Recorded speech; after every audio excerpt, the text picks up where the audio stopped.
আজকে নেতার আশেপাশে পুলিশ দেখলে মনে হয় সবচাইতে বড় ডাকাত আছে। জোরে কর কথা ঠিক কিনা? আমার ছোটবেলার কথা মনে আছে, আমাদের এলাকায় কাদের ডাকাত, কি ডাকাত, কাদের ডাকাত, একে 10-15 জন পুলিশ ঘিরে ধরে রাখছে। আমি দাদাকে বললাম, দাদা ওই যে একটা মানুষকে পুলিশেরা ঘিরে ধরে আছে, ওই মানুষটা কি? আমার দাদা বলতেছে কাদের ডাকাত ভাই, কাদের ডাকাত। এমন ভাবে পুলিশ ঘিরে ধরেছে ও যেন পলাবার না পারে।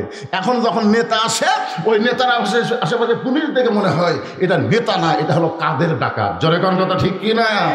আমরা একটা পাইছিলাম ওবায়দুল কাদের। জোরে কোন কি কাদের? স্টেজে উঠতে পারে না, 2 জন হাত ধরে টানে তোলে আর মাইক ধরেই বলে খেলা হবে, খেলা হবে, খেলা হবে। ফেলবার গেলে মাজার বল থাকা লাগবে। জোরে কোন কথা ঠিক কি না? স্যার, আপনি হলেন একটা দলের নেতা, আপনার ফাঁসি কার্যকর করবে যদি আপনি রাষ্ট্রপতির কাছে বাঁচার দরখাস্ত লেখেন, রাষ্ট্রপতি দয়া করে যদি আপনাকে মাফ করে দেয়, তাহলে আপনার ফাঁসি কার্যকর হবে না। তাসদিকুল জিনান কলিদার ইমান বলতেছে, উকিল তোমার কথা শুনে আমার হাসি লাগতেছে। উকিল বলে, হাসি কেন? বলে, তুমি যে রাষ্ট্রপতির কাছে আমাকে দরখাস্ত লিখতে বলতেছো বাঁচার জন্য, আমি আমার জীবনে 3টা রাষ্ট্রপতিকে ক্ষমতার থাকা অবস্থায় মরা দেখছি। একটা হলো শেখ মুজিবুর রহমান, একটা হলো জিয়াউর রহমান, একটা হলো জিল্লুর রহমান। যারা ক্ষমতার থাকতে নিজেরাই মরে যায়, কোনো ইমানদার জীবন দিবে কিন্তু তাদের কাছে প্রাণ ভিক্ষা চাবে না। ধরে কোন কথা ঠিক কিনা? এরা মুখের ইমান দিয়ে হবে, মুখের কলেমা দিয়ে এটা হবে না, এটা কলিজার কলেমা লাগবে। ধরে কোন কথা ঠিক কিনা? আমলের মাধ্যমে প্রকাশ করতে হবে। মেয়েটা বলতেছে, আমিরুল মুমিনিন 6 বছর বয়সে ঈমান গ্রহণ করেছি, শুধু ঈমান গ্রহণ করার অপরাধে 12 বছর আমাকে জেলখানায় বন্দি রাখ। সকালবেলা 3টা করে চাবুক, বিকালবেলা 3টা করে চাবুক মারছে। আমার দেহের এমন কোনো জায়গা নাই যেই জায়গায় চাবুকের আঘাত লাগে নাই। আমিরুল মুমিনিন, আমি যেই দেশের জেলখানায় বন্দি ছিলাম ওই দেশের নাম হলো রোম দেশ। আপনি রোম পারস্য যখন দখল করলেন, তখন আপনি ঘোষণা করে দিলেন মুসলমান কোন রাষ্ট্র যখন দখল করবে, ওই রাষ্ট্র তখন আল্লাহর কোরআন দিয়ে চলবে। আর আল্লাহর কোরআন দিয়ে যখন কোনো রাষ্ট্র চলবে, ওই রাষ্ট্রের কোনো জেলখানার দরকার থাকবে না। আপনি জেলখানার দরজাগুলো উন্মুক্ত করে দিলেন। এখন আমি একজন মুমিনা নারী, জেলখানার দরজা খোলা পেয়ে আমি যাব কোথায়? কারণ আমার দাদা খ্রিস্টান, আমার বাবা খ্রিস্টান, যেই দেশে আমি ঈমান গ্রহণ করেছি ওই দেশের সবাই খ্রিস্টান। সবাই যখন তাদের আপন ঠিকানায় চলে গেল, আমার কোনো ঠিকানা নাই। আমি 6 দিন হলে আপনাকে খুঁজতেছি, যদি আপনাকে পাই তাহলে আপনার কাছে এই দুঃখী মেয়েটা একটু আশ্রয় চাই। ওমর ফারুক চোখের পানি বের করে বললেন, মা আমি তোমাকে আশ্রয় দিবার পারবো না।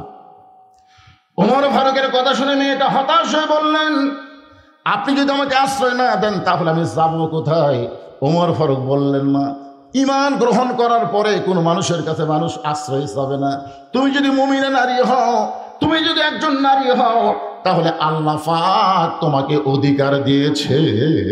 জোরে করে সুবহানাল্লাহ। আশ্রয় দেওয়ার মালিক কে?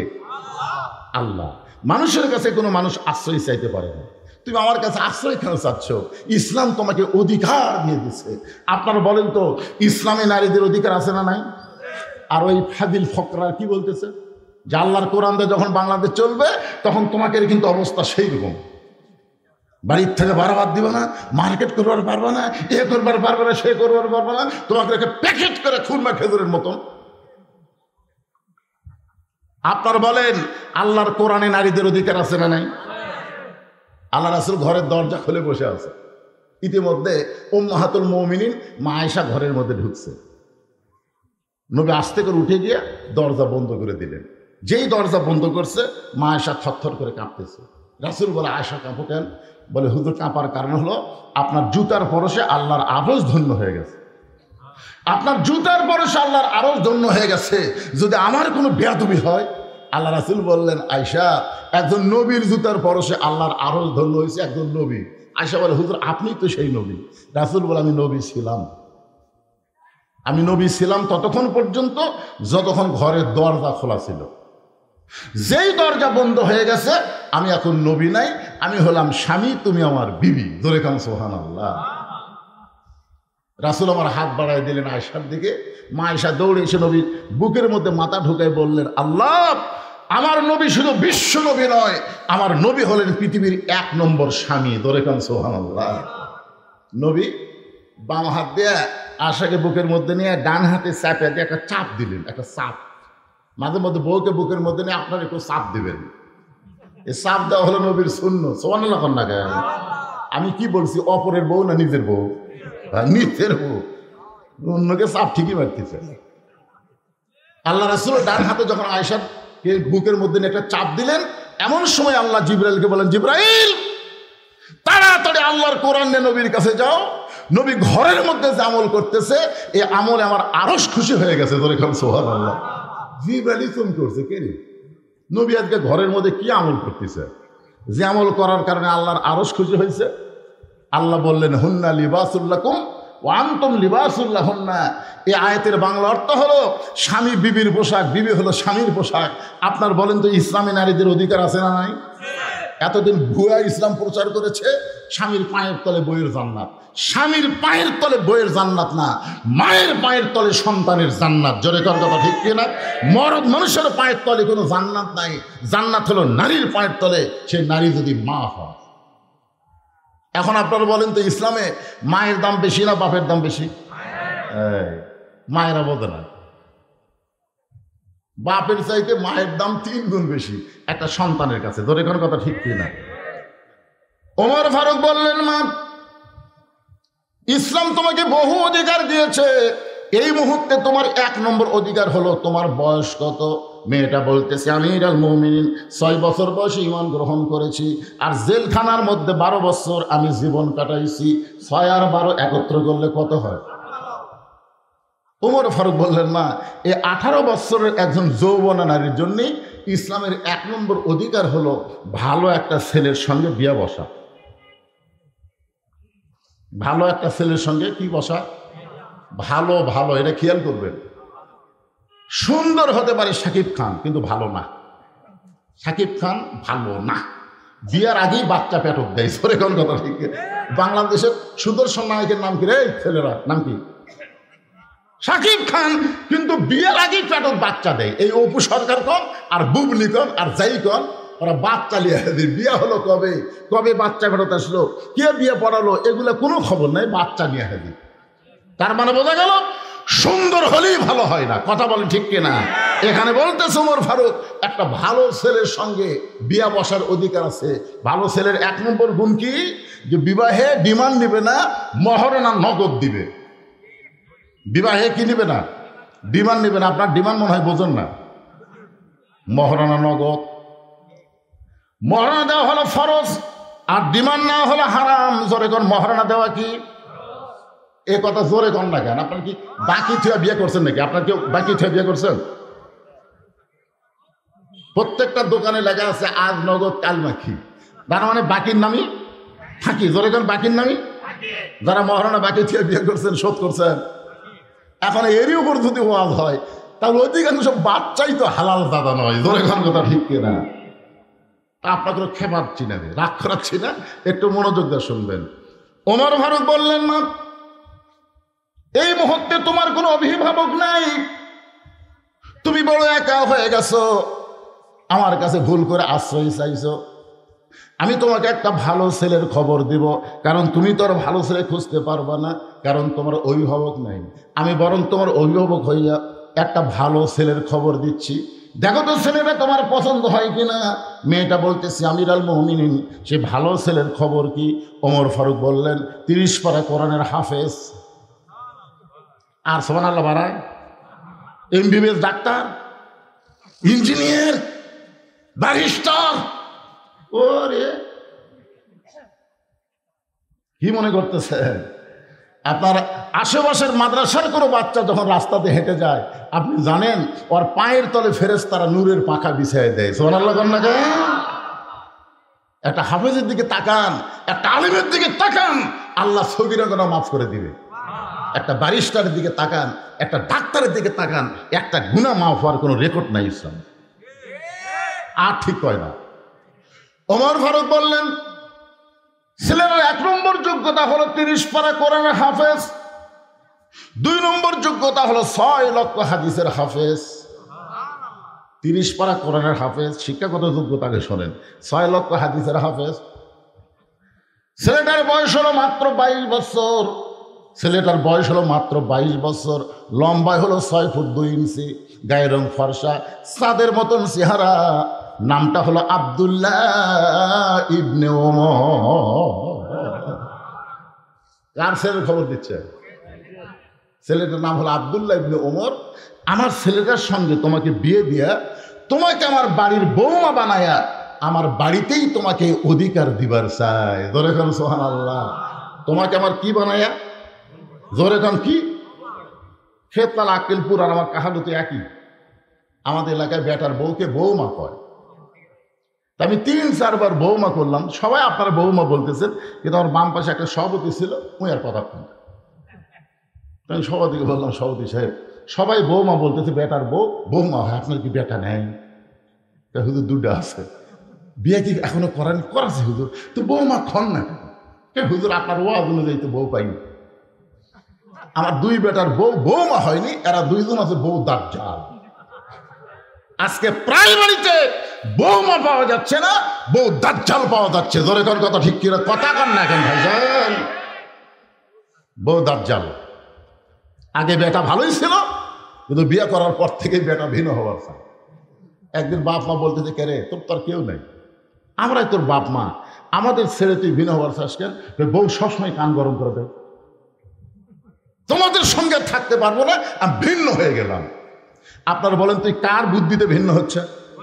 বউয়ের বুদ্ধিতে। আপনারা বলেন যে বউ বাপ মা থেকে তার স্বামীকে ভিন্ন করে নিয়ে যায়, ওটা কি বউ মা হয় না বউ দাজ্জাল হয়? আপনাকে ঘরে ঘরে কোনটা বাসেন? দাজ্জাল বাসেন না মা বাসেন? দরকার হলে বউ দাজ্জাল বাদ দিয়ে বেটাকে আর একটা বিয়ে করাবে, কিন্তু দাজ্জাল যে বাড়িতে থাকবে এই বাড়িতে কোনো রহমত বরকত থাকবে না। ধরে কোন কথা ঠিক না? ওমর ফারুক বললেন, মা আমার আব্দুল্লাহর সঙ্গে তোমার বিয়েটা দিয়া তোমার বাড়িতে আমার বৌমা বানায়া আমার বাড়িতেই তোমাকে অধিকার দিবার চাই। মেয়েটা মুস্কি মুস্কি হাসতে করে। ওমর ফারুক বলেন, মা আমার আব্দুল্লাহর সঙ্গে তোমার বিয়ে হবে, তুমি কিছুই বলতেছো না। মেয়েটা বলতেছে, আমিরুল মুমিনিন আপনি বলেন তো, একটা ভালো ছেলের সঙ্গে বিয়ে বসার অধিকার আমার আছে? আব্দুল্লাহর চাইতে ভালো কোনো ছেলে কি নাই? ওমর ফারুক বললেন, আমার 2 চোখে আব্দুল্লাহর চাইতে ভালো কোনো ছেলে আমার চোখে পড়ে না। মেয়েটা বলতেছে, তাহলে আমি একটা ছেলের নাম বলবো, দেখেন তো এই ছেলেটা আপনার চোখে কেমন লাগে। ওমর ফারুক চুপ করছে। কে?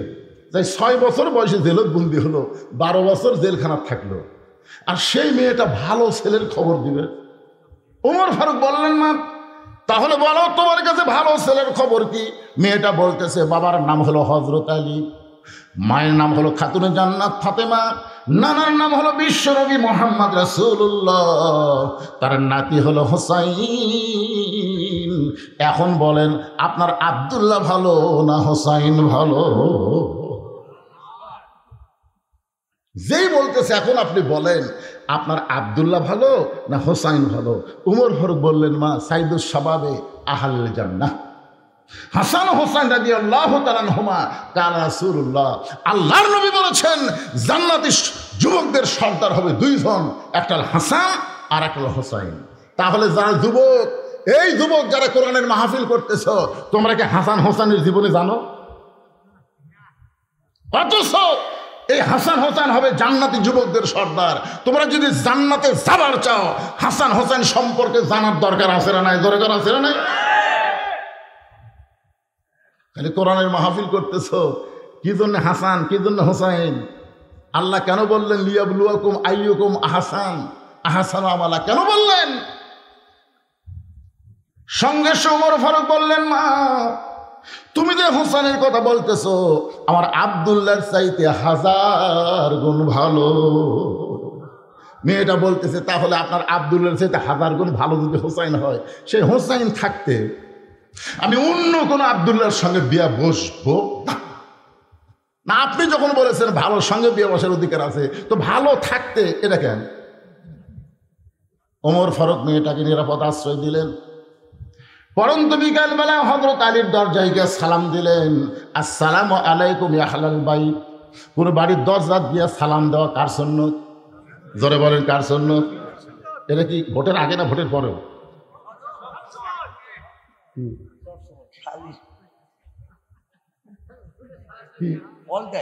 All time.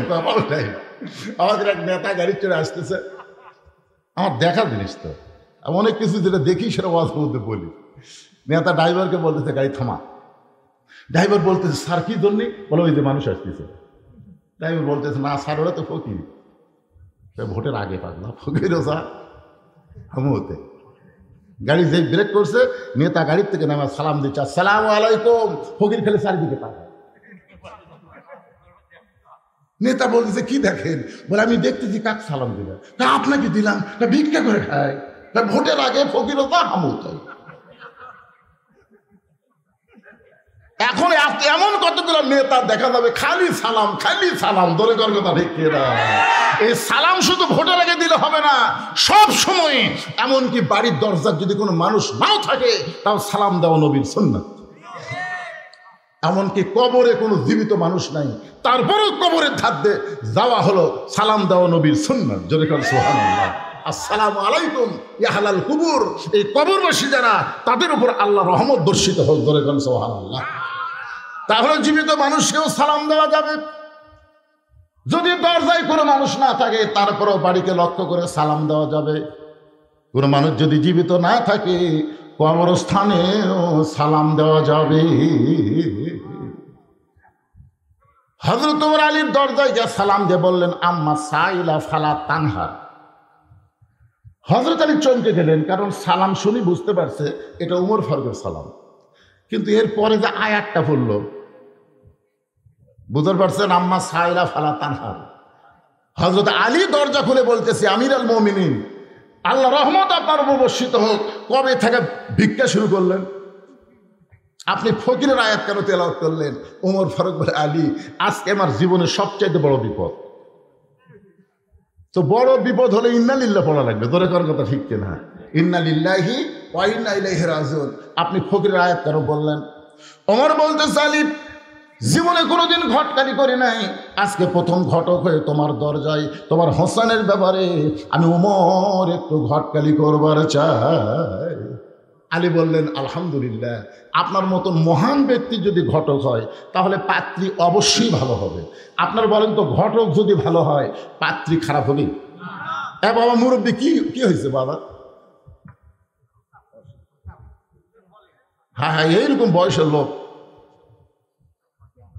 ধরে নিয়ে যাও বাবা, ধরে নিয়ে যাও, অসুবিধা নাই তো, বয়স বেশি। আপনারা বলেন তো, সব বয়সে ওয়াজ শোনা লাগবে? জোরে কারণ সব বয়সে ওয়াজ শোনা লাগবে? ওনাকে আল্লাহ পেনশন দিয়ে দিছে, আল্লাহ দিয়ে দিছে। সরকারি চাকরি যারা করে বুড়া বয়সে তাদের চাকরি করা লাগে না, বসে থেকে বেতন দেয়। জোরে কারণ কথা ঠিক কি না? সরকারি চাকরি বোঝেন আপনারা? বোঝেন, কিন্তু সরকারি বয়স বোঝেন না। আমি যুবকদের মাহফিল, যুবকদেরকে লক্ষ্য করে বলতেছে, একটু মনোযোগ দিয়ে শোনেন। হযরত আলী বলতেছেন আপনার মতন মহান ব্যক্তি যদি হোসেনের ঘটক হয় তাহলে পাত্রী অবশ্যই ভালো হবে। ওমর ফারুক বললেন 1 নম্বর গুণ হলো 6 বছর বয়সে ঈমান গ্রহণ করছে। পাত্রীর 2 নম্বর গুণ হলো 12 বছর ঈমানের পরীক্ষা দিয়েছে। সকালবেলা 3টা করে চাবুক, বিকালবেলা 3টা করে চাবুক মারছে, এরপরেও মেয়েটা ঈমান হারা হয় নাই। ওমর ফারুক বললেন পাত্রীর 3 নম্বর গুণ হলো আমার হাদিসের হাফেজ, কোরআনের হাফেজ আব্দুল্লাহর সঙ্গে বিয়ে দিবার চাইলাম, কিন্তু মেয়েটা আমার আব্দুল্লাহকে অ্যালাউ করে নাই। আলী তোমার হোসেনকে বড় পছন্দ করে, এখন বলো এমন মেয়েটাকে তোমার বেটার বউ করা যায়? আলী বলতেছে আমির আল মুমিনিন, আমি মনে মনে মনে মনে এমন একটা মেয়ে খুঁজতেছিলাম। মনে মনে বেটার বউ খোঁজা যাবে, কিন্তু দেখে দেখে খোঁজা জায়েজ নেই। এখন কতগুলো বাপ খালি দেখে বেড়াচ্ছে। এ পর্যন্ত 19টা দেখছে, আমার তা হুজুর 19টা দেখলাম, পছন্দ হয়নি। আমি কইলাম আবার বিয়ে করবে? না হুজুর, নিজের জন্য নয় তো, বেটার জন্য। তো বেটা বিয়ে করবে, আপনি দেখে বেড়াচ্ছেন? কিভাবে দেখেন? লাইয়া ছেড়ে হাত ধরে কয় মা দেখি তো তোমার হাতটা, দেখি মা, দেখি তোমার চুল, দেখি মা। এই হাত আর চুল দেখবার যায় যায় ওই লুচ্চা হয়ে গেছে, ওই আরো দেখবি। ধরে কোন কথা শিখছে না? ডালে ফেলে শালা লুচ্চা হয়ে গেছে। বিয়ার আগে বেটার জন্যও যা, বাপের জন্যও তাই। খুব মনোযোগ দিবেন, বিয়ার আগে ছেলের জন্য যা, বাবার জন্যও তাই। একটু মনোযোগ দিয়ে শুনবেন। আলী বলতেছে, এমন একটা মেয়ে আমি মনে মনে খুঁজতেছিলাম। ওমর ফারুক বলেন, আলী তুমি যে মেয়েকে খুঁজতেছিলা সেই মেয়ের খোঁজ যখন আমি দিলাম, এখন বলো কি? বলে আমার পক্ষ থেকে আমি 100% রাজি। বিয়া দিবে কার সাথে? এ কথা কন না কেন? ঘটকালি কার সাথে হচ্ছে? 100% রাজিকে। ওমর ফারুক বুকের মধ্যে নিয়ে বলতেছেন, আল্লাহুম্মা জিদ মুহাব্বাতান লিল্লাহি ওয়া লিরাসূলিহি। ওমর ফারুক আলী যখন কোলাকুলি করতেছে, এমন সময় হোসেন ঘর থেকে বের হয়ে বলতেছে, আসসালামু আলাইকুম দুই মুরব্বী, আপনার দুইজন যেভাবে কোলাকুলি করতেছেন মনে হয় বিয়ে আপনারাই করবেন। ওমর ফারুক বলে, হোসেন আমরা দুইজন তোমার মুরব্বী, তুমি কি মুরব্বী মানো না? হোসেন বলতেছে, আপনার দুইজন আমার মুরব্বী আমি জানি, কিন্তু আসল মুরব্বী হিসাবে আমি শুধু একজনকেই মানি। দুনিয়াতে যতই মুরব্বী হোক কোনো মুরব্বী মানা যাবে না, একমাত্র মুরব্বী হলো মুহাম্মদ রাসূলুল্লাহ। ধরে বলেন কথা ঠিক কিনা? আজকে তাবলীগেরা দুই মুরব্বী ধরছে থেকে দুই দল হয়ে গেছে। এক মুরব্বী, আতিউল্লাহ ও আতিউর রাসূল। এরপরে বলা হয়েছে উলিল আমরি মিনকুম, এখানে তো বলা হয়নি আতিউ উলিল আমরি মিনকুম, এখানে আল্লাহ বলে নাই। কুল হে রাসূল আপনি বলেন, ইন কুনতুম তুহিব্বুন আল্লাহ ফাত্তাবিউনি, কেউ যদি আমি আল্লাহকে ভালোবাসতে চাই, আমার গোলাম হতে চাই, তাহলে তার একটাই মাত্র আমল, ফাত্তাবিউনি, আপনাকে গ্রহণ করতে হবে। রাসূল সারা চোখ বন্ধ করে কাউকে মানা যাবে না। ধরে কোন কথা ঠিক কিনা কথা বলেন? ওমর ফারুক বলে, হোসেন তুমি কি বলবার চাও? হোসেন বলতেছে, আপনারা দুইজন আমার মুরব্বী, আমি আপনাদের সম্মান করি, কিন্তু আসল মুরব্বী হিসাবে আমার নানাকেই শুধু আমি মানি। ওমর ফারুক বলে, হোসেন তুমি একটু সুন্দর করে বোঝায় বলো। হোসেন বলতেছে, কয়েকদিন আগে আমি স্বপ্নে দেখলাম আমার নানা ঘরের মধ্যে আরাম করতেছে। আমি হোসেন দরজা গিয়ে বললাম, নানু ভাই আমি একটু ঘরের মধ্যে যাবার চাই। আমার নানা বলতেছে আমি জান্নাতে আরাম করতেছি, এখন দরজা খোলা যাবে না। আমি হোসেন চমকে গেলাম, যেই নানা আমার ভাঙ্গা ঘর থেকে কথা বলতেছে আর সেই নানা জান্নাতে আরাম করতেছে। দরজা না খুললে কি হবে? জানলার একটা ফাঁক দিয়ে আমি তাকায় দেখি আমার নানি উরাতকে বালিশ বানিয়ে দিয়েছে। সেই উরাতের ওপর আমার নানা মাথা দিয়ে শুয়ে আছে। নানি আমার চুলের মধ্যে বিলকি কাটতেছে। আমি রাগ করে বললাম, নানু ভাই নানির উরাতকে বালিশ বানায় শুয়ে থাকলে কি জান্নাতে থাকা যায়? আমার নানা বলে, হোসেন রে তুই ছোট্ট মানুষ, তুই বুঝবি না। তোর নানির মতন বউ যদি কেউ ঘরে পায়, ওই ভাঙ্গা ঘরটা আল্লাহর জান্নাত হয়ে যায়। তোর নানির মতন বউ যদি কেউ ঘরে পায়, ওই ঘর ভাঙ্গা হলেও আল্লাহর জান্নাত হয়ে যায়। তাহলে দুনিয়াতে আপনার ঘর যদি জান্নাত বানাবার চান, ভালো একটা বইয়ের দরকার আছে না নাই? জোরে জন আছে না নাই? আজকে সারাদিন কাজ কাম করি, বাড়ির যায় শান্তি নেই, অশান্তির আগুন দাউ দাউ করে জ্বলতেছে অনেকের বাড়িতে। জোরে কর কথা ঠিক কেন ভাইজান? হোসেন বলতেছে, আমি সেই দিন থেকে সিদ্ধান্ত নিয়েছি, বিয়া যদি করতে হয় নানা যেমন বিয়ে করছে আমি তেমন বিয়ে করব। কারণ বাবা আপনি আমার বড় ভাইকে বিয়ে করাছেন, আপনি তার খবর জানেন। আলী বলতেছে, কি হয়েছে? বলেন, কিছুদিন হলে দেখতেছি বড় ভাই হাসান গোপনে গোপনে কান্দে। আমি তার কান্না ধরে একদিন বললাম, ভাই কি জন্য কান্দেন? তো বলা যাবে না, তুই ছোট মানুষ, তো বলা যাবে না। আমি জোর করে বললাম, বড় ভাই কি জন্য কান্দেন? আমার ভাই বলল, তোর ভাবি ভালো না, তোর ভাবি ভালো না। হাসান দাদার বইয়ের নাম হলো জাহিদা। জোরে বলেন নাম কি?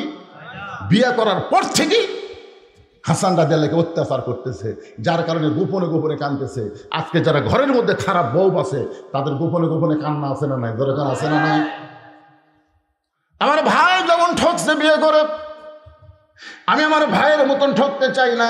আমার নানা যেমন জিতেছে, আমি নানার মতন বউ চাই। ধরে কোন সুবহানাল্লাহ। দৌড়ে গিয়া বাবার হাত ধরে বলতেছেন, বাবা আপনি সত্যি করে বলেন তো আমার মা আপনার কেমন বউ ছিল? আপনি যেমন আমার মাকে বউ করে শান্তি পাইছেন দুনিয়ায়, আমার নানা যেমন বিয়ে করে শান্তি পাইছে দুনিয়ায়, আমি হোসাইন তেমন একটা মেয়েকে বিয়ে করতে চাই। ওমর ফারুক বলে, হোসাইন আমি যে মেয়েটার ঘটকালি করতেছি বাবা, ওই মেয়েটাকে তুমি বিয়ে করো। তোমার নানির মতন তোমার নানা যেমন বউ পাইছে তোমার বাবা তোমার মাকে যেমন বউ পাইছে তেমন একটা বউ পাইবা। হোসেন বলতেছে আপনার কথা মতো আমি বিয়ে করতে পারবো না। ওমর ফারুক বললেন তাহলে কি বলতে চাও? হোসেন বলতেছে আমি মনে মনে সিদ্ধান্ত নিয়েছি আমি এমন একটা মেয়েকে বিয়ে করব যে মেয়েটা আমার 3টা প্রশ্নের উত্তর দিবার পারবে। জোরে গান সুবহানাল্লাহ। ওমর ফারুক বলে আলী, হোসেন যে 3টা প্রশ্ন করবে এই প্রশ্ন সম্পর্কে তোমার জানা আছে? আলী বলতেছে আমি জীবনের প্রথম শুনলাম। ওমর ফারুক বলে আমিও তো প্রশ্ন জানি না, যেই প্রশ্ন আমিও জানি না তুমিও শোনো নাই, সেই প্রশ্নের উত্তর মেয়েটা কেমনে দিবে? আমার ঘটকালে আল্লাহ কবুল করে নাই। ওমর ফারুক কানতে কানতে মেয়েটা যে ঘরের দরজায় গিয়ে বলতেছে মা আমার আব্দুল্লাহকে বিয়ে কর, তোর জীবন শান্তিময় হয়ে যাবে। মেয়েটা বলতেছে আমার কোনো আপত্তি নাই, কিন্তু আপনাকে একটা বার বলতে হবে আব্দুল্লাহ হোসেনের চাইতে ভালো। শুধু একটা বার যদি বলেন আব্দুল্লাহ হোসেনের চাইতে ভালো তাহলে আমার কোনো আপত্তি নেই। ওমর ফারুক বলে আমি কেমনে বলবো মা, কারণ হোসাইন আব্দুল্লাহর চাইতে 1000 গুণ ভালো, তাহলে হোসেন ভালো থাকতে খারাপ আব্দুল্লাহকে আমি বিয়ে করতে পারবো না। ওমর ফারুক বললেন মা হোসেন সেই মেয়েটাই বিয়ে করবে যে 3টা প্রশ্নের উত্তর দিবার পারবে। এখন তুমি বলো তুমি কি 3টার উত্তর দিবার পারবা? যেই প্রশ্ন আমি ওমর কোনোদিন শুনি নাই, যেই প্রশ্ন তার বাবা কোনোদিন জানে না, তাহলে তুমি কেমনে উত্তর দিবা? মেয়েটা বলতেছে আমির আল মুমিনিন হোসেন কি 3টা প্রশ্ন করবে আমি জানি না, তবে আমার ঈমান বলতেছে আমি না পারলেও আমার আল্লাহ পারাবে। বর্তমানে গোটা বাংলাদেশ ওয়াজ করে যেইটুকু বুঝতে পারতেছি আমার ঈমান বলতেছে আগামীতে আল্লাহর কোরআন বাংলাদেশের সংসদে দেখা যাবে। ঈমান ঈমান ঈমান। আপনাদের ঈমানের খবর কি? মাশাআল্লাহ, বোঝা গেল এখানেও ঈমান ভালো আছে, কারণ এখনো পুরাপুরি বুঝে বলেই নাই তাতে তাকবীর শুরু হয়ে গেছে। লিল্লাহে তাকবীর। কি বুঝতেছে? সেই জেলায় আগামীকাল আরেক জেলায়। আমি গতকাল ওয়াজ করছি নওগাঁ জেলার শেষ প্রান্তে রাজশাহী শুরু, তার আগে ওয়াজ করছি দিনাজপুরের নবাবগঞ্জ। এক এক দিন এক এক রাতে এক এক জেলায় ওয়াজ করতেছি, প্রতিটা জায়গায় গিয়ে দেখতেছি মনে হয় ইমানের একটা ভাব চলে এসেছে। আর এই বাংলাদেশ থাকবে না, আগামীতে আল্লাহর কোরআনের বাংলাদেশ হয়ে যাবে। ধরে গান কথা ঠিক না? মেয়েটা বলতেছে আমির আল মুমিনিন হোসেন কি 3টা প্রশ্ন করবে আমি জানি না, তবে আমার ঈমান বলতেছে আমি না পারলেও আমার আল্লাহ পারাবে। হাসিনা যেইভাবে আমাদেরকে কবজা করেছিল, অনেক মুরব্বীকে আমি জিজ্ঞাসা করেছিলাম খবর কি, বলে আমার জীবনে হাসিনার পতন দেখতে পাবো না। এমনভাবে দুর্বল হয়ে গিয়েছিল ঈমান। কিন্তু আবু সাঈদ যখন রংপুরে প্রথম জীবন দিল তখন থেকেই বাংলা মানুষের ঈমানের পাওয়ার বেড়ে গেল। ধরে কোনো কথা ঠিক না? মানুষ মরলে ঈমান বাড়ে, এইটা বাংলাদেশের আবু সাঈদ শুরু করে দিয়েছে। এটা যদি ভিডিও না থাকতো তাহলে কিন্তু ঈমান বাড়তো না। ভিডিও মার মার, রে 2 হাত বাড়ায় বলতেছে মারো। তখন পুলিশ মনে করছে এক একটা গুলি করলে উই দৌড় মারবি, গুলি করছে উই আরো 1 ধাপ সামনে আছে, মানে আবার গুলি করছে, আর 1 ধাপ সামনে আসে, গুলি খায়, ও মারে বাবারে, কোনো শব্দ নাই। 3য় গুলি যেই করছে তখন একজন বন্ধু এসে দৌড়ে এসে ধরছে, ও তখন টলে পড়ছে। বাংলাদেশের মুসলমানকে দেখাই দিল দরকার হলে জীবন দিব, কিন্তু বাতিলের সঙ্গে কোনো আপোষ করা চলবে না। ধরে কোন কথা ঠিক কিনা? হ্যাঁ, ঈমানের দাবি যদি কুরবানি হয় সেই দাবি ঘরে বসে থাকা নয়। ঈমানের দাবি হলো কিছু বিনিময়, সেই বিনিময় যদি কলিজার ঘাম হয় সেই ঘাম দিতে যেন তৈরি থাকি। ওগো দয়াময় আমার আল্লাহ দয়াময়। কোন দিকে তাকে থাকেন? এটা ঈমান। বক্তা ওয়াজ করতেছে কোন দিকে তাকে আছেন?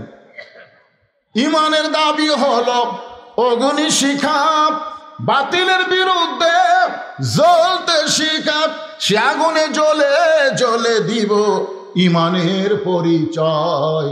ঈমানের দাবি ঘরে বসে থাকা নয়। মেয়েটা বলতেছে আমির আল মুমিনিন হোসেন কি 3টা প্রশ্ন করবে আমি জানি না, কিন্তু আমার ভেতরের ঈমান বলতেছে আমি না পারলে ওকে পারাবে। ওয়া আলা রাব্বিহিম ইয়াতাওয়াক্কালুন, আল্লাহর প্রতি ভরসা করছে। এখন বলেন তো, আল্লাহর প্রতি কেউ যদি ভরসা করে, আল্লাহ তার সাথে আছে না নাই? আল্লাহ কোরআনে বলেছেন, অহুয়া মা কুম আইনা মা কুনতুম, বান্দা তুমি নিজকে অসহায় মনে করো না, আমার প্রতি ভরসা করলে আমি আল্লাহ তোমার সঙ্গে থাকবো। ধরে কোন সুবহানাল্লাহ। একটু আরেক জায়গায় আল্লাহ বলেছেন, ইন্নাল্লাহা মা'আস সাবিরিন, ধৈর্যশীলদের সঙ্গে কে আছে? তা আপনারা যখন কোরআনের ওয়াজ শুনতেছেন, আপনাদের মনের মধ্যে শয়তান ওয়াসওয়াসা দিচ্ছে, কিন্তু আমরা তো কোরআন সংসদে চাই না, আমি ঠিক হয়ে গেলাম। এই জন্য আল্লাহ তাআলা 2 দিয়া শুরু করছেন। জোরে বলেন কয়টা? তো ঠেলা আছে, ঠেলার কথা পরে বলতেছি। মায়ের আবার শুরু করবে, আমাকে ওয়াজ আমরা শুনবো না, ওয়াজ শুনবার চাই 2 দিয়ে শুরু করলো, তাহলে তো কাম সারা। তো বলতেছি, এখন তোমার যে বউটা ভালো, ওই বউয়ের পেট থেকে যে 2টা সন্তান হয়েছে, এই 2 সন্তান ভালো। আর যে বউটা খারাপ, এই বউয়ের পেট থেকে যে 10টা সন্তান হয়েছে, এরা 10 জন খারাপ। এখান থেকে প্রমাণ হলো, স্বামী যতই ভালো হোক সন্তান ভালো হবে না যদি স্ত্রী ভালো না হয়। ধরে কোন কথা ঠিক কিনা? বাপ যতই ভালো হোক, বাপ কি করে? বাপের কাজ কি?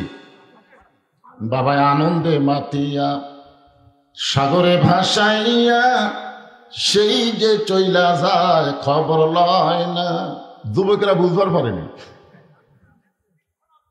বাবা আনন্দে মাতিয়া, এর নাম হলো সাগর। মা বোনদের উদরকে বলা হয় সাগর। সাগরে ভাসাইয়া সেই যে চইলা যায় ফিরে আসে না। মাজন ধরিয়া উদরে কতই কষ্ট করে, 10 মাস পরে পায় প্রসবের বেদনা। এমন দরদি ভাবে কেউ হবে না আমার মা, মা গো। আমার সেই সম্মানিত মা বোনেরা যারা পর্দার অন্তরালে বসে আছেন, আমি আমার অন্তরের অন্তঃস্থল থেকে আপনাদের সবাইকে শুভেচ্ছা জ্ঞাপন করে এই মুহূর্তে জানতে চাচ্ছি, আপনারা সকলে কেমন আছেন? আলহামদুলিল্লাহ রব্বিল আলামিন। যে আল্লাহ শারীরিক সুস্থতা এবং মানসিক প্রশান্তি। আমি যখন আসতেছিলাম তখন মনে হয় ভাই বক্তব্য দিচ্ছিল যে আমরা 1 বছর কয়েক মাস আগে শরীর সুস্থ ছিল, কিন্তু মনের মধ্যে একটা অশান্তি ছিল না? না জানি কি হয়, না জানি কি হয়। আজরাইল ধরার আগে পুলিশ ধরার ভয়। আসলে আমাদের সবাইকে যে আজরাইল ধরবে এই ব্যাপারে কোনো সন্দেহ, কিন্তু কখন ধরবে এইটা আমরা কেউ জানি না। তারপরেও দেখেন আজরাইল ধরার চিন্তাই নাই, খালি পুলিশ যেন না ধরে এই চিন্তা আমিও করছি হাসিনার সময়। আয় রে, কি ভয় রে! এই যে মনের মধ্যে একটা অশান্তি ছিল, বর্তমানে সেই অশান্তি আর নাই। শরীরও ভালো, মনও ভালো। ধরে কেন সুবহানাল্লাহ। যে আল্লাহ আমার শরীর সুস্থ রেখে মনটাকে ভালো রেখে আজকের এই জান্নাতের বাগানে আমাদের কবুল করলেন, আমরা সে আল্লাহর উপরে খুশি না বেজার? তাহলে জবান করে সমস্বরে সকলে বলবো, রব্বানা লাকাল হামদ হামদান কাসীরান তাইয়িবান মুবারাকান ফীহি। আমরা আল্লাহর প্রশংসা করলাম এই কারণেই, আপাতত আমরা দেখতেছি আল্লাহ আমাদের উপরে খুশি আপাতত। কারণ যে জগতের কথা আমাদের মনে নাই, সেই জগতের নাম হলো রুহের জগৎ। এই রুহের জগৎ যদি আল্লাহ আমাদের পক্ষে না থাকতো, দুনিয়াতে মুসলমানের ঘরে আমাদের কবুল করতো না। জোরে কোন ঠিক কিনা? মুসলমানের ঘরে যখন আমরা কবুল হয়েছি, বিশ্বাস করতে পারি আখিরাতের জগৎ আমাদের ভালোই হবে। আপনাদের কি ধারণা? বাল তুসিরুনাল হায়াতাদ দুনিয়া ওয়াল আখিরাতু খায়রু ওয়া আবকা। যখন আমরা দোয়া করি তখন কি বলি? রব্বানা আতিনা ফিদ দুনিয়া হাসানাতাও ওয়া ফিল আখিরাতি হাসানা। কি বুঝলেন? এই দোয়া দিয়ে আপনারা কি বুঝলেন? এই যে দোয়া করেন, আমি তো তাফসীরের মধ্যে দেখলাম যার দুনিয়া ভালো না তার আখিরাত কোনোদিন ভালো হবার পারে না। তাহলে আখিরাতকে যদি আমরা ভালো চাই, আমাদের বাংলাদেশকে ভালো হওয়ার দরকার আছে না নাই? দরকার আছে না নাই? আপনি মানুষের তৈরি আইন অনুযায়ী চলবেন আর কোরআনের ওয়াজ শুনে মনে করবেন আমার দায়িত্ব শেষ। এইটুকু মনে করার কারণেই আমরা বড় বিপদে আছি। আর বড় বিপদ হলো আল্লাহর কোরআনের ওয়াজ শুনবে, আর কোরআন অনুযায়ী চলবে না, অথচ আমরা মানুষ মরার পরে বড় বিপদের আয়াত করি। আমাদের কাহলতে কেউ মরার সাথে সাথেই ইন্না লিল্লাহি ওয়া ইন্না ইলাইহি রাজিউন, অথচ আল্লাহ কি বলতেছেন, ইজা মানে যখন, আসাবাতুহুম মুসিবা, তোমাদের উপরে বিপদ আপদ মুসিবত আসবে, ক্বালু তখন তোমরা বেশি বেশি পড়বে ইন্না লিল্লাহি ওয়া ইন্না ইলাইহি রাজিউন। কিন্তু আমরা কখন পড়ি? যখন মানুষ মরে যায়। আপনারা বলেন তো, মরে গেলে অরার করার কিছু আছে? তখন আমরা পড়ি। অথচ বর্তমানে আমরা সবচাইতে বড় বিপদের মধ্যে আছি। সেই বিপদটা হলো কি, আমরা কোরআনের ওয়াজ শুনবো কিন্তু বাস্তবে আল্লাহর কোরআন অনুযায়ী চলতে চাবো না। চলার চেষ্টা করার দরকার আছে না নাই? বুখারী শরীফে হাদিস, রাসূল বলেছেন, মান সাআলাল্লাহু তাআলা আশ-শাহাদাতা বিসিদকিন বাল্লাগাহুল্লাহু মানাজিলাশ শুহাদা ওয়া ইন মাতা আলা ফিরাশিহি, রাওয়াহুল বুখারী কিতাবুল মাগাজি। কেউ যদি আল্লাহ রাস্তায় চায় যে আমি জীবন দিব, আল্লাহ রাস্তায় জীবন দিব, এই নিয়তে আল্লাহর দ্বীন দুনিয়াতে কায়েম করার লক্ষ্যে যারা চেষ্টা করবে, দরকার হলে জেলে যাবে, দরকার হলে ফাঁসির মঞ্চে যাবে, দরকার হলে বাতিলের সঙ্গে আপোষ না করে এই দুনিয়া থেকে কষ্টের মধ্যে জীবনযাপন করবে। এই মা তাআলা ফিরাশিহি, সে ব্যক্তি যদি একসময় নিজের বিছনার মধ্যে মরে যায়, মানে সাধারণভাবে যদি মৃত্যু হয়, বাল্লাগাহুল্লাহু মানাজিলাশ শুহাদা, হাসরের ময়দানে আল্লাহ তাকে শহীদদের কাতারে দাঁড় করাইয়া দিবে। চিন্তা করে দেখেন, এই আল্লাহর কোরআনের ওয়াজ শুধু শুনলে হবে না, বাস্তবে আল্লাহর কোরআনকে আমাদের গ্রহণ করা লাগবে। জোরে কোন কথা ঠিক কিনা? হ্যাঁ, ঠিক থাকলেই ঠিক। আমরা আল্লাহর প্রশংসা কম করব না বেশি করব? কেন করব? দুনিয়াতে আমরা মুসলমানের ঘরে আল্লাহ কবুল করেছেন। আমরা আল্লাহর প্রশংসা এই কারণে বেশি বেশি করব যে আল্লাহ তাআলা দয়া করে আমাদেরকে বিশ্বনবীর উম্মত হিসাবে কবুল করেছেন। বিশ্বনবীর উম্মত বোঝেন আপনারা? আমাদের নবী শুধু নবী না, আমাদের নবী হলেন আমাদের একজন নেতা। কেমন নেতা? হ্যাঁ, আজকে আমাদের বাংলাদেশে অনেক মুসলমান দল করে, ওই দলের নেতাকেই নেতা হিসাবে মনে করে এই নেতা। আমার নেতা বাহিরে আছে, এখনো দেশে আসেনি। মুসলমানের বাচ্চা, যাকে তাকে নেতা মানাও যাবে না, নেতা বলাও যাবে না। নেতা হলেন মুহাম্মাদুর রাসূলুল্লাহ। দরুদের মধ্যে পড়তেছি আল্লাহুম্মা সাল্লি আলা সাইয়্যিদিনা মুহাম্মদ, আমরা তার প্রতি দরুদ শরীফ পড়তেছি, যিনি হলেন আমাদের নেতা। আজকে আমরা নবীকে নবী বলেই খালাস। নেতা হিসাবে সাধারণ একজন মানুষের পিছনে ঘুরি, জীবন সময় নষ্ট করি, মাঝে মধ্যে স্লোগান দেয়, আমার নেতার চরিত্র ফুলের মতন পবিত্র, নামাজ পড়ে না একত্র। ধরে কোন কথা ঠিক কিনা? এরকম কিছু নেতা আছে না নাই? আমরা কোন নেতা পাইছি যে নেতা সম্পর্কে আল্লাহ কোরআনে বলেছেন, লাকাদ কানা লাকুম ফি রাসূলিল্লাহি উসওয়াতুন হাসানা। যদি তোমরা সফলতা অর্জন করতে চাও, তাহলে বিশ্বনবীর আদর্শকে তোমরা গ্রহণ করে নাও। আমাদের নবীর আদর্শ কি? সে আদর্শই হচ্ছে আল্লাহর কোরআন। বলেন সুবহানাল্লাহ। আসুন সেই কোরআন থেকে আমি আপনাদের সামনে আলোচনা করব। আমরা সকলেই কোরআন সম্পর্কে একটা সাধারণ আইডিয়া নিব। এই কোরআনের মধ্যে কোনো সন্দেহ, দুই একজন বললেন বাদ বাকি মুখ খুললেন না, তার মানে কি সন্দেহ আছে নাকি? এই কোরআনে কোনো গোজামিল, এই কোরআনে কোনো ধোঁকা, যেই কোরআনে গোজামিল নাই, সন্দেহ নাই, ধোঁকা নাই, সেই কোরআন বাদ দিয়ে মানুষের তৈরি সংবিধান নিয়ে চলতেছেন। আর মাঝে মধ্যে বলতেছেন পবিত্র সংবিধান। এই সংবিধানের বাইরে যাওয়া যাবে না। যেই সংবিধান মানুষ লেখে নিজের হাতে, একজন মুসলমান সেই সংবিধান অনুযায়ী চলতে পারে না। মুসলমানকে চলতে হবে আল্লাহর কোরআনের সংবিধান দিয়ে। ধরে কোন কথা ঠিক না? সেই পবিত্র কোরআন থেকে আমাদের কাহলুতে কোনো মানুষ যখন মারা যায়, মরার কথা শুনেই সকলে বলে ইন্না লিল্লাহি ওয়া ইন্না ইলাইহি রাজিউন। আপনাকে খেতলাল আক্কেলপুরের খবর কি? মানে খেতলাল আক্কেলপুর এই জন্য বললাম, যেখানে বসে আছি ওটা কি? এরা আক্কেলপুর যেখানে বসে আছিল খেতলাল, এই জন্যই বললাম খেতলাল আক্কেলপুর। আজকে একটা মাহফিল হবে, এক থানার বসা আর এক থানার ওয়াজ। আলহামদুলিল্লাহ। একজন আমাকে বলতেছে হুজুর আমাদের মসজিদে 2 থানার লোক নামাজ পড়ে, মানে এমন জায়গায় মসজিদ খেতলা লাকিলপুর, এটাই সে। আলহামদুলিল্লাহ। তো আপনাদের খেতলাল আক্কেলপুরে মানুষ মরে গেলে আপনার কি কম? এই একই কথা, মানে আমাদের কাহালো যা, মরার পরে আপনারাও তাই। মানে মরার পরে বাঁচা অবস্থায় যে দল করো করো অসুবিধা নেই, কিন্তু মরার পরে আমরা সবাই এক দল বাবা ইন্দালি। আপনারা বলেন তো মরার পরে এক দল হওয়া লাগবে না জীবিত অবস্থায় এক দল? না, জীবিত অবস্থায় যার মতো তাই দল করো, আর মরার পরে ইন্নালিল্লাহ। এখন আসেন এই সেই ইন্নালিল্লাহর উপর সামনে নিয়ে আমি আপনাদের সামনে আলোচনা করব। যে কোরআন দেখতেছেন একটাবার সবাই দেখেন, দেখেন কি দেখতেছেন? এর বাইরে আর কিছু দেখছেন না, এইটুকুই শেষ।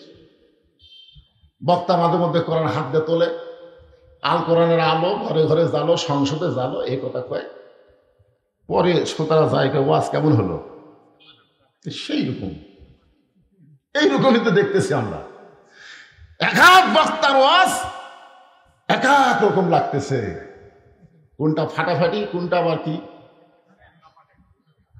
তো যাই হোক, আজকে আমি আপনাদের ইন্নালিল্লাহ নিয়ে এই কোরআনটা কি এটা একটু নিজের চোখে আপনারা দেখে যাবেন। শুধুমাত্র কোরআন এইভাবে দেখলে হবে না, কোরআনটা আসলে কি, এই কোরআনটা কতদূর পর্যন্ত মানুষকে নিয়ে যেতে পারে। তার 1 নম্বর প্রমাণ হলো হযরত উমর, জোরে কোন সুবহানাল্লাহ, যিনি একদিন খানার বাড়িতে রাখালি করতেন। এই কোরআনকে গ্রহণ করার জন্য আল্লাহ তাকে অর্ধ জাহানের খলিফা হিসেবে কবুল করেছেন। সুবহানাল্লাহ বলেন। কোরআন, এই কোরআনের পাওয়ার আছে না নাই? আমাদের বাংলাদেশে আছে। প্রাইমারির জন্য আজ পর্যন্ত কোনোদিন ভিক্ষা করা লাগেনি। বাংলাদেশের প্রাইমারির জন্য কোনোদিন ভিক্ষা করা লাগছে? কথা কন, ভিক্ষা করা লাগছে? কেন লাগেনি? যেখানে শিক্ষা দিচ্ছে একদম বাগদম ঘোড়ারম সাজে, ঢাক ঢোলক ঝাঁদর বাজে, যেখানে প্রত্যেকটা শিক্ষা হলো মিথ্যা, সেই শিক্ষার জন্য 1 টাকাও দান সদকা করা লাগে না। আর আল্লাহর কোরআন যেখানে শিক্ষা দেওয়া হয় সে জায়গায় টাকা পয়সা দান না করে সেটা চলে না। এই তো আমরা বাংলাদেশে কোরআনের পাওয়ার দেখতেছি, ঠিক কিনা বলেন? আমাদের বাংলাদেশে কোরআনের পাওয়ার হলো, কোনো মানুষ সারা জীবন যদি কোরআনের বিরুদ্ধে চারণ করে, ওই লোকটা যখন মারা যায় তখন আমাদের মতন কিছু হুজুর যাই বলে আয় রে সেই দিকে যাই রে, বোঝা শোনা নাই রে, এরকম কিছু হুজুর বর্তমানে বাংলাদেশে দেখতেছেন না আপনারা? মাথার টুপি পাগড়ি দিয়ে, হ্যাঁ, আমাদেরকে বলবে অমুক দলের আকীদা খারাপ, আর যাদের সঙ্গে জোট করতেছে তাদের আকীদাই নাই। জোরে কোন কথা ঠিক কিনা? অথচ যাই বলে আয় রে সেই দিকে যাই রে, বোঝা শোনা নাই রে। এখন যে ব্যক্তি সারা জীবন কোরআনের বিরুদ্ধে চারণ করছে, ওই লোকটা মারা গেছে। এখন আমরা হুজুরেরা গিয়া আর লাশকে জান্নাতে রাখার জন্য 3 খতম কোরআন দিয়া আল্লাহর কাছে দোয়া করতেছি, আল্লাহ এই লোকের জন্য আমরা 3 খতম কোরআন পড়ে দোয়া করলাম, লোকটাকে তুমি জান্নাত দিয়ে দাও। ফেরেশতারা বলতেছে আল্লাহ খবর কি? বলে দোয়া কবুল হবে না। এই কারণেই হবে না, দোয়া কোরআন মরা মানুষের জন্য নয়, কোরআন মরা মানুষের জন্য নয়, কোরআন হলো জীবিত মানুষের হেদায়েত। জোরে কোন কথা ঠিক কি না? সারা জীবন কোরআনের বিরুদ্ধে চারণ করছো, আর কোরআন খতম দিয়ে তোমাকে জান্নাতে রাখা হবে, এটা আমাদের বাংলাদেশে দেখা যায়। জোরে কোন কথা ঠিক কি না? আজকে আসুন, অর্ধ জাহানের খলিফা হযরত উমর শুধুমাত্র আল্লাহর কোরআনকে দেখার জন্য ছদ্মবেশে মদিনার অলি গলি ঘুরতেছে। হঠাৎ হযরত উমর দেখতে পায় 2 পাহাড়ের মাঝখানে একটা গিরিপথ, ওই গিরিপথের মধ্যে একটা সুন্দরী মেয়ে ধীর গতিতে হেঁটে হেঁটে চলতেছে। মেয়েটার সামনেও কোনো মানুষ নাই, পিছনেও কোনো মানুষ নাই। উমর ফারুক মেয়েটার দিকে তাকালেন আর আল্লাহর শুকরিয়া আদায় করলেন। জোরে কান সুবহানাল্লাহ।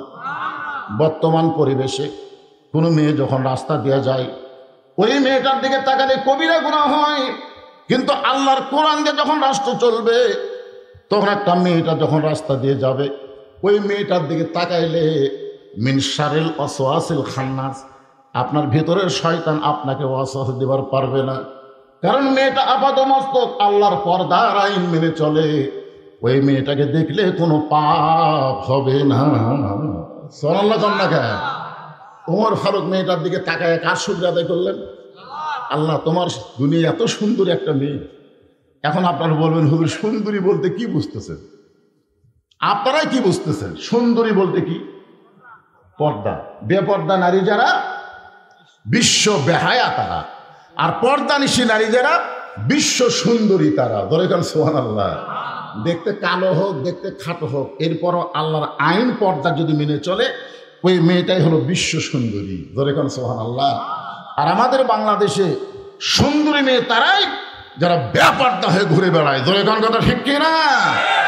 ওমর ফারুক মেয়েটার নিকটে গেলেন, সালাম দিয়ে বললেন, মা, এই নির্জন পথে তুমি একা একা চলতেছ, তোমার সামনেও কোনো মানুষ নাই, পিছনেও কোনো মানুষ নাই। মেয়েটা বলে, পথিক, তুমি কি হযরত ওমরকে চিনো?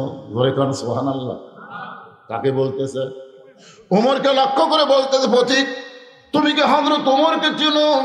যদি হযরত ওমরকে চিনতা তাহলে এরকম বেসাইদা কথা বলতা না। কারণ ওমর যেদিন থেকে আল্লাহর কোরআন দিয়ে রাষ্ট্র চালায়, সেদিন থেকে পৃথিবীর এক প্রান্ত থেকে আর এক প্রান্তে একটা মহিলা যাবে, তার কলিজায় আল্লাহ ছাড়া অন্য কারো ভয় থাকবে না। ঠিক তো ঠিকই বললেন।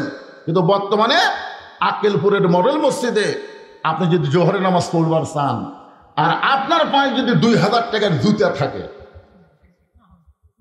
ঠিক তো ঠিকই বললেন, তাহলে আপনি কি করবেন ভাই? জুতা মসজিদের দরজা থাকে, আপনি সামনে কাটানো যাবেন? আপনার মন বলবে জুতা হেরাস না, জুতা হেরাস না। কারণ বর্তমানে বাংলাদেশে যে আইন চলতেছে, এই আইনে চোর, ডাকাত, বাটপার, চাঁদাবাজদের মশান বাড়তেছে। ধরে কোন কথা ঠিক কিনা?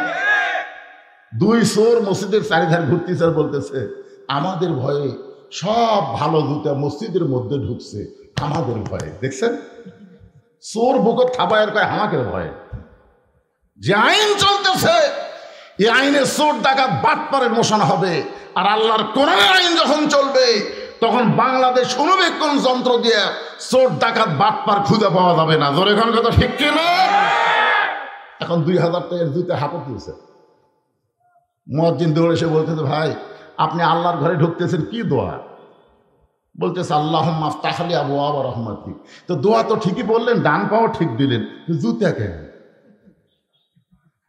তখন বলতেছে, ভাই, চোরের ভয়। এখন আপনারা বলেন, আল্লাহর ভয়, চোরের ভয় একই কলিজার মধ্যে যদি রয়, তার কোনদিন নামাজ কবুল হবে? তাহলে আল্লাহর ভয় শুধুমাত্র অন্তরে রাখতে গেলে এই মানুষের তৈরি সংবিধান আর চলবে না। আল্লাহর কোরআনের আইন চালাতে হবে জাগা মতো। ধরে কোন কথা ঠিক কি না? সেই জাগার নাম কি? আরো জোরে, জোরসে বলেন। তারা বুঝবার পারতেছেন, আমি বুঝা দিব তো। এখন আপাতত ময়না ফাঁকির মতন না বুঝাই বলেন। আমি বগুড়া রহমাননগরে দেখছি একটা ময়না পাখি, গেট খুললি ময়না পাখি বলতো চামালিকম, মানে গেট খোলার সাথে ময়নার ওই সালামের সম্পর্ক। কুত্তাও যদি গেট খোলে চামালিকম। আপনার বলেন তো, ময়না পাখি কি সালাম বোঝায়? কিন্তু ও কেন বলে? ওর সাথে একটা সংযোগ করে দিছে, গেট খোলা মাত্রই সালাম দেওয়া হবে। আজকে আমাদের বাংলাদেশে সংসদে কেন আল্লাহর কোরআন? অবশ্যই এটা আপনাদের বুঝাতে হবে। ধরে কোন কথা ঠিক কিনে? ঘরের মধ্যে কোরআন, মাদ্রাসার মধ্যে কোরআন, কোরআনের মাহফিলে কোরআন, কাম হলো না।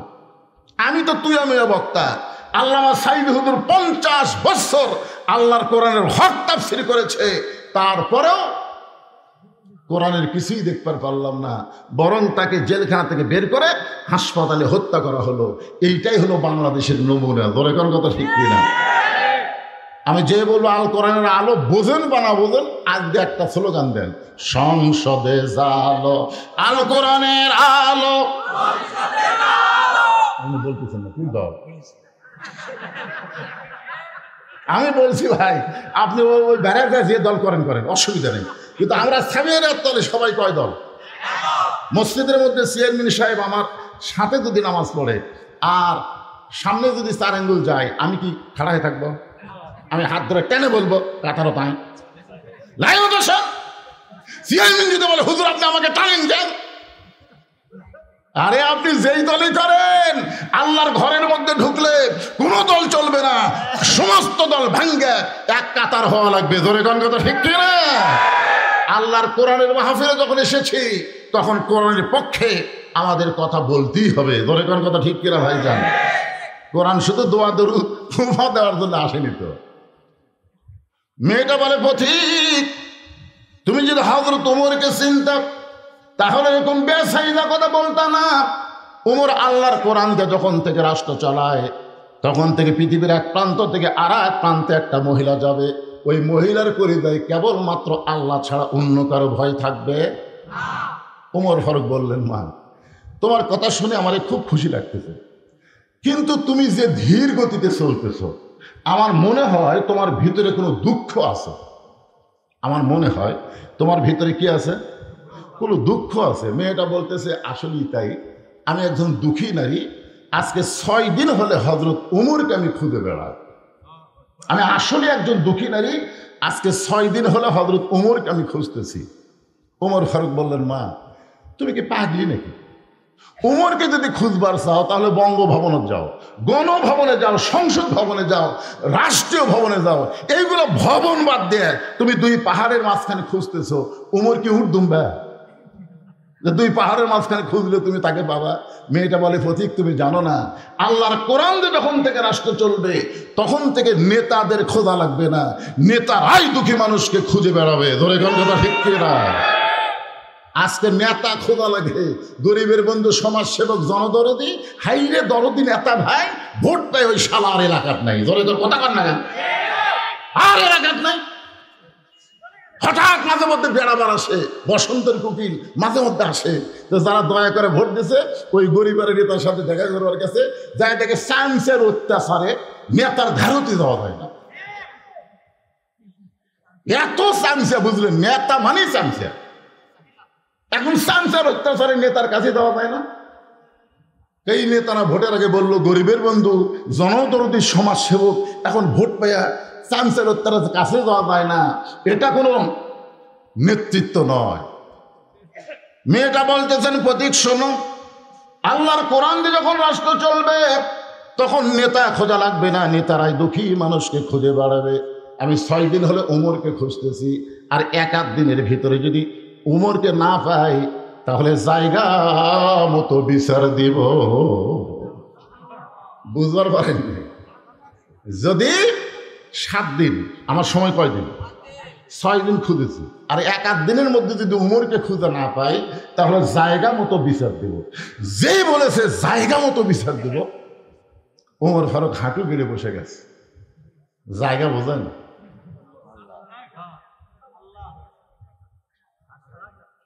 অলিমান খাফা মাকাম রাব্বিহি জান্নাতান। ওমর ফারুক হাঁটু গেড়ে বলে বলতেছে, মা তুমি যে উমরকে খুঁজতেছো 6টা দিন হলে আমি হইলাম সেই ওমর। মেয়েটা বলতেছি, আমিরুল মুমিনিন তাহলে চোরের মতন একা একা ঘুরতেছেন? কার মতন? আপনার কি কোনো চামচা নেই? আপনার কি র্যাব নেই? আপনার কি পুলিশ নেই? বাংলাদেশের মতন, এর আগে আমি ভিকরিতে বলেছি, বাংলাদেশের মতন 96টা দেশের খলিফা, সুবহানাল্লাহ বলেন না কেন, আজ তিনি একা একা ঘুরতেছেন, তা আপনার কি কিছুই নেই? সঙ্গে সঙ্গে ওমর ফারুক বললেন, ইন্নামাল মুমিনুনা আল্লাযীনা ইযা যুকিরাল্লাহু ওয়াজিলাত কুলুবুহুম ওয়া ইযা তুলিয়াত আলাইহিম আয়াতুহু জাদাতুহুম ঈমানা ওয়া আলা রাব্বিহিম ইয়াতাওয়াক্কালুন। কি বুঝলেন? মুমিন কারা? মুমিন কারা? এখানে আল্লাহ বলতেছেন ইন্নামাল মুমিনুনা আল্লাযীনা, মুমিন কারা? ইযা যুকিরাল্লাহ ওয়াজিলাত কুলুবুহুম, যখন আল্লাহর জিকির করে এই জিকিরে তাদের অন্তরের মধ্যে তড়পড়ানি শুরু হয়ে যায়। এই জিকিরের নাম কি? ইন্না নাহনু নাযালনা যিকরা ওয়া ইন্না লাহু লাহাফিজুন। এই জিকিরের নাম হলো আল্লাহর কোরআন। যেরকম সুবহানাল্লাহ। ওয়া ইযা তুলিয়াত আলাইহিম আয়াতুহু, এই জিকির থেকে যখন কোন আয়াত তেলাওয়াত করে, আয়াত অনুযায়ী চলে, ওয়া আলা রাব্বিহিম ইয়াতাওয়াক্কালুন, তার কেবলমাত্র একমাত্র ভরসা হয় কার উপর? আল্লাহ। তখন তার বডিগার্ড হয়ে যায়। সুবহানাল্লাহ বলেন না কেন? আল্লাহ তখন তার কি হয়ে যায়? বডিগার্ড হয়ে যায়। রোম থেকে একজন বীর এসেছিল মদিনায়, উমর ফারুককে হত্যা করবে, 200 লাল উট তাকে দেওয়া হবে। রোমের বাদশাহ ঘোষণা করেছে উমরের মাথায় না দিলেই 200 লাল উট পুরস্কার পাবে। তো রোমের বীর এখন মদিনায় এসে একজনকে জিজ্ঞাসা করতেছে, তোমাদের বাদশাহ উমর কোথায়? তো লোকটা বলতেছে, আমাদের কোনো বাদশাহ নাই, আমাদের একজন খলিফা আছে। আমাদের একজন খলিফা আছে, আমাদের বাদশাহ নেই। লোকটা চিন্তা করতেছে, রোমের বাদশাহ কিন্তু মদিনার খলিফা। কিছু দূর যাওয়ার পরে আরেকজনকে বলতেছে, তোমাদের খলিফা উমর কোথায়? লোকটা বলতেছে, আমি কোথায়, আমি কোথায়? ওইটা উমরের সাথে দেখা হলে বলো, আমার ঠেকা পড়েনি উমর কোথায় খোঁজা, বরং আমি কোন জায়গাতে আছি উমর আমাকে খুঁজতেছে। ধরে করো সুবহানাল্লাহ। রোমের বীর কয়, মদিনা লোকজন কি পাগলটা হল নাকি? কিছু তো যাওয়ার পরে বলতেছে, ভাই তোমাদের খলিফা উমরের বাসা কোথায়, প্রসাদ কোথায়? তখন বলতেছে, কোনো বাসা প্রসাদ নাই, মাঝে মধ্যে গাছতলা ঘুম পাড়া দেখি, তোমাদের দেখবার মন চায় ওই গাছের কাছে দাও। মাঝে মধ্যে এসে গাছের ছায়ে ঘুম পাড়ে। রোমের বীর চিন্তা করতেছে, যে লোকটা ফাঁকা জায়গা ঘুম পাড়ে, কোনো প্রাচীর নেই, এই লোকটার মাথার দাম 200 লাল উট।